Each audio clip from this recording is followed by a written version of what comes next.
হয়, আজি আমাৰ কোকৰাঝাৰ ৭ নং সমষ্টিৰ অধীনস্থ যি ১৩খন VCTC আছে তাৰে ভিতৰত আমি ব্লকত বহি আমাৰ কেন্দ্ৰীয় কমিটিৰ নেতৃত্ববৃন্দ, জিলা কমিটি, ব্লক কমিটি, আমাৰ ব্লক যুৱ কমিটি, মহিলা ১৪খন প্ৰাইমেৰী সভাপতি সম্পাদক তেখেতলোকৰ উপস্থিতিত আজি আমি ৬খন VCTC আনুষ্ঠানিকভাৱে আমি চেয়াৰমেনবিলাক লগতে মেম্বাৰবিলাক আমি ঘোষণা কৰি তেওঁলোকৰ যি নিযুক্তি পত্ৰ তেওঁলোকক আমি দি দিলোঁ, বুজাই দিলোঁ। অতি সোনকালে আমাৰ যি কমিটি আছে আমাৰ কোকৰাঝাৰ ব্লকৰ অধীনস্থ কেন্দ্ৰীয় কমিটি, জিলা, ব্লক আলোচনা কৰি এইখিনিও ৰেডি হৈয়ে আছে। আমি এটা আলোচনা কৰি ডেট এটা মিলাই পেলাই আমি অতি সোনকালে এইখিনিও আমি দিয়াৰ ব্যৱস্থা কৰিম। তেওঁলোকক লৈ মোৰ এটাই মেছেজ বা আহ্বান,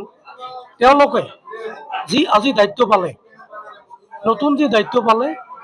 এই দায়িত্বটো লৈ তেওঁলোকে দায়িত্ব সহকাৰে ৰাইজৰ হৈ আমাৰ যি সমষ্টিৰ যি আমাৰ একেবাৰে জ্বলন্ত সমস্যাবিলাক আছে আমাৰ ৰাইজৰ মাজত, গাঁও অঞ্চলত, তেওঁলোকে ৰাইজৰ হৈ সততাৰে কাম কৰক আৰু নিষ্ঠা সহকাৰে